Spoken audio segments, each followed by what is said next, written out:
Hai anak-anak, apa kabarnya hari ini? Masih berjumpa dengan Mem Lestina pada pembelajaran bertema dengan tema peduli terhadap makhluk hidup dan subtemanya adalah hewan dan tumbuhan di sekitar rumahku. Nah anak-anak, semua yang Tuhan ciptakan itu bermanfaat bagi kita, baik hewan atau tumbuhan.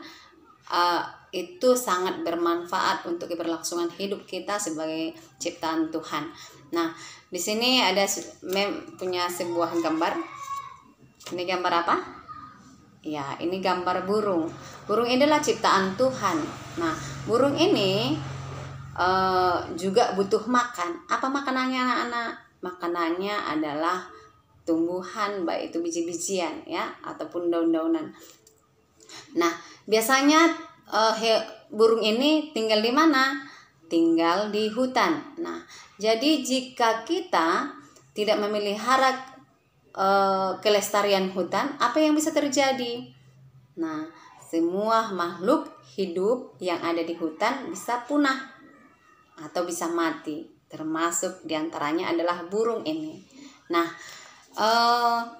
kita sebagai ciptaan Tuhan yang diberikan Tuhan kodrat tertinggi daripada hewan dan tumbuhan dan ciptaan Tuhan yang lainnya, kita memiliki kewajiban untuk melestarikan hutan ya. Jadi di sini sudah ada gambar ya. Ini adalah gambar apa? Iya, tindakan mereka adalah menebang hutan dengan sembarangan atau dengan liar ya, menebang hutan dengan liar. Nah, apa dampaknya bagi lingkungan? Dampaknya bagi lingkungan akan hutan akan menjadi gundul. Hutan menjadi gundul, maka terjadilah erosi, banjir, longsor, dan segala macam bencana. Nah, untuk itu cara untuk mencegahnya adalah dengan cara melakukan tebang pilih ketika mau menggunakan pohon di hutan ataupun di lahan-lahan yang ada pohonnya. Nah, selain itu juga selain melakukan tebang pilih juga melakukan reboisasi. Apa itu reboisasi? Kemarin kita sudah pelajari, reboisasi itu adalah kegiatan menanam kembali hutan yang sudah gundul atau lahan yang sudah gundul ya. Nah, di sini adalah gambar apa? Ini adalah gambar beberapa orang bekerja sama melakukan reboisasi atau menanam kembali lahan-lahan yang sudah gundul atau hutan yang gundul.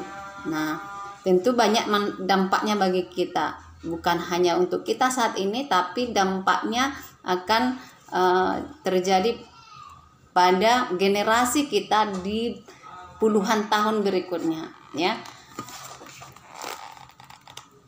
Nah, dampaknya adalah selain lingkungan menjadi indah, udara menjadi segar ya. Jadi kita akan hidup nyaman.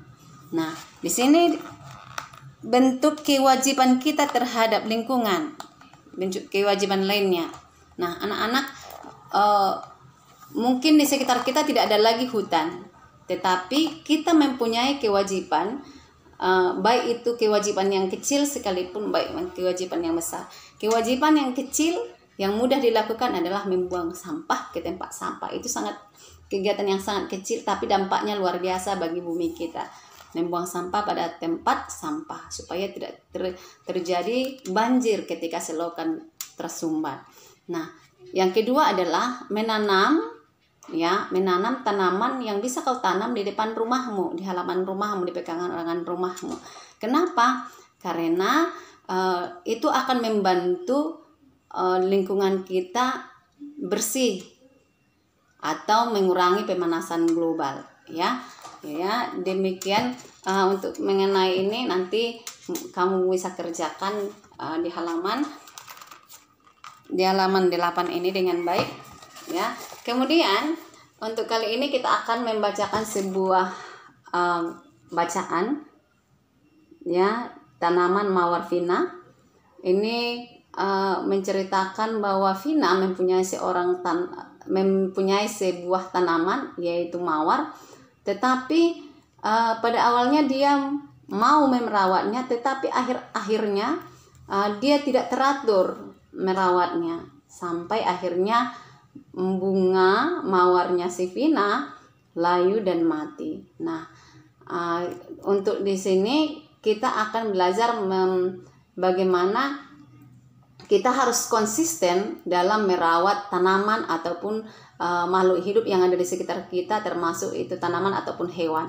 Kita harus konsisten atau teratur, terus menerus merawatnya. Tidak hanya sekali, 2 kali, atau di situ kita rajin, di situ dirawat. Tidak begitu ya nak ya. Harus selalu teratur merawat tanaman dan hewan yang ada di sekitar kita. Nah, untuk kolom ini kita akan memberikan saran untuk Vina terkait masalah yang dihadapinya, terkait masalah yang ada dalam teks tersebut. Kira-kira apa yang bisa kita berikan saran kita kepada Vina. Nah, ketika memberikan saran, kita harus memperhatikan tata bahasa kita, sopan santun dalam memberikan saran. Jadi ada baiknya kamu memulai memberikan saran dengan kata sebaiknya ataupun ada baiknya. Contoh, sebaiknya Vina selalu rajin merawat bunganya supaya tidak layu. Ya, atau ada baiknya Vina mendengarkan nasihat orang tuanya untuk menyiram bunga dengan teratur. Ya, demikian mungkin mengenai memberikan saran harus dengan kata yang sopan ya. Ya.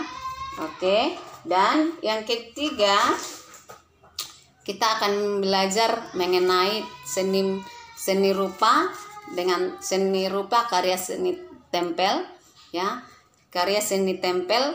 Nah, anak-anak, karya seni tempel ini ada 3. Yang pertama itu kolase, yang kedua itu mozaik, yang ketiga itu montase. Nah, tetapi pada pertemuan kali ini kita akan khusus membahas mengenai kolase. Apa yang dimaksud dengan kolase? Nah, kolase adalah karya seni tempel yang komposisinya terdiri dari berbagai macam bahan yang ditempel pada permukaan pola. Nah, jadi ini polanya. Tadi memang sudah tunjukkan ya. Pola burung. Nah, di sini kira-kira bahan apa yang kita akan tempel ke karya montase. Nah, karya montase ini dapat tadi dikatakan berbagai bahan. Nah, termasuk di dalamnya adalah biji-bijian. Ya, ini biji toge atau kacang hijau. Nah, di sini ada mempunyai beras merah. Ini ada daun kering, bisa daun kering, ya, bisa tangkai daun dan tangkai kayu, dan menggunakan lem. Jadi atau juga bisa menggunakan potongan kertas atau kain. Ya, itu bahan-bahannya. Nah, sekarang anak-anak, kita akan mencontohkan bagaimana cara mengisi kolase ini. Nah, jadi teknik kolase adalah teknik mendekorasi permukaan suatu benda dengan menempelkan materi atau bahan seperti kertas, kain, dan daun kering. Kemudian hasilnya akan dikombinasikan dengan teknik melukis yang menggunakan cat atau warna. Nah, cara membuat kolase adalah siapkan bahan-bahan yang mudah dicari seperti sobekan kertas, kapas, biji-bijian, buluan atau bulu ayam contohnya ya, atau daun kering. Lalu gunakan kertas tebal, karton tebal ya, dan lem untuk menempel. Gambarlah bentuk hewan, ini tadi sudah menggambar ya pada karton tebal. tempelkan bahan yang dikehendaki pada gambar. Nah, kebetulan tadi memang sudah mempersiapkan. Tadi ada beras, ada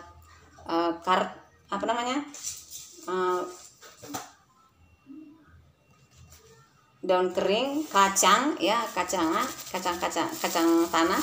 Nah, jadi Mem akan membuat contohnya. Baik anak-anak, kita akan aplikasikan. Ini kita gunakan lem dulu ya. Lemnya jangan terlalu tipis dan jangan terlalu tebal juga ya.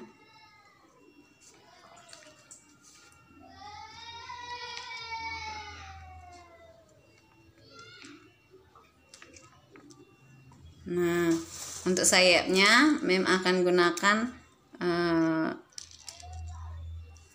beras merah. Kita agak tekan-tekan dikit.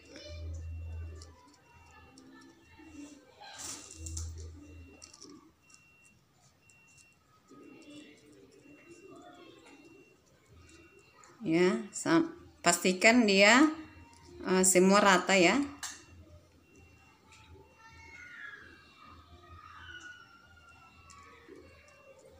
Oke, nanti ini juga dibuat yang merah menggunakan seperti ini sayapnya. Kemudian Mem nanti akan aplikasikan kacang hijau di sebelah badannya dan kacang tanah di sebelah kepalanya, dan akan membuat bagian matanya juga dan kakinya dengan kacang tanah. Nah, jadi nanti setelah itu kita bisa warnai. Oke, baik anak-anak, ini hasil dari kolase yang sudah membuat tadi. Ini ditambah dengan daun-daun yang kering ya. Jadi ini gambar seekor burung yang sedang terbang membawa makanannya ya. Nah, nanti ini kita akan warnai dengan cat warna ataupun dengan krayon, boleh ya. Nah, mudah-mudahan anak-anak bisa paham teknik kolase ini dan bisa mengaplikasikannya atau melakukannya di rumah. Oke, demikian pembelajaran kita, dan tugasmu akan mengirim ya. Oke, tugasmu adalah di halaman 8, 9, dan 10. Oke, selamat belajar dan Tuhan Yesus memberkati.